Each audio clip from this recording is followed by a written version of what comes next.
Yangi avlod hamshiralarini tayyorlashda uzluksiz ta'lim. Samarqand davlat tibbiyot universiteti tashabbusi bilan Abu Ali ibn Sino nomidagi jamoat salomatligi texnikumida o'tkazilgan anjuman shunday nomlandi.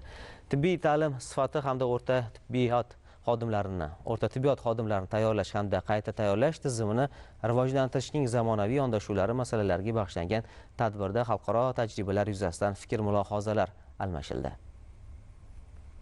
Anjuman davomida bugungi kunda hamshiralar tayyorlash tizimida joriy etilgan yangiliklar, jumladan xorijda malaka oshirish va ish faoliyatini yuritish borasidagi imkoniyatlar xususida tushuntirish va ma'lumotlar berildi. Anjumanda ishtirokchilar 10 noyabr kuni Prezidentimiz tibbiyot va farmatsevtika xodimlari bilan uchrashuvda muhim tashabbuslarni ilgari surgani haqida alohida to'xtaldi. Qayd etildiki, kelgusi yildan barcha tibbiyot oliygohlarida oliy hamshiralik ishi yo'nalishi ochiladi va kvota 2 karra 2027-yildan kamida 20% dan oshirib boriladi.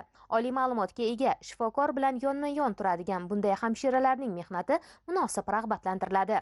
Anjumanda bu boradagi ishlar, hamshiralarni tayyorlash, qayta tayyorlash va malakasini oshirishdagi zamonaviy yondashuvlar muhokama etilib, hamshiralar tayyorlashning bugungi holati, muammolar va takliflar, tibbiy ta'limda simulятsion o'qitishning o'rni, zamonaviy innovatsion elektron o'quv jarayonida tibbiyot o'qitish tizimida ommaviy tadqiq etish kabi dolzarb masalalar yuzasidan ma'ruzalar qilindi. To'qson tibbiyot jamoat salomatlik texnikumlari ham Samarqand davlat tibbiyot universitetida shuncha yaxshi yo'lga qo'yilganki, o'sha o'qituvchilar, professorlar kelib turib, o'sha har bitta jamoat salomatlik texnikumida grafik asosida kelib, master klass o'tyapti, o'qituvchilar bilan seminar treninglar o'tyapti. O'sha treninglar natijasida bevosita darslik va o'quv qo'llanmalar chiqaryapmiz. Masalan, bu yilgi yilda o'zida ham bizda 7 ta o'quv qo'llanmalar yaratildi.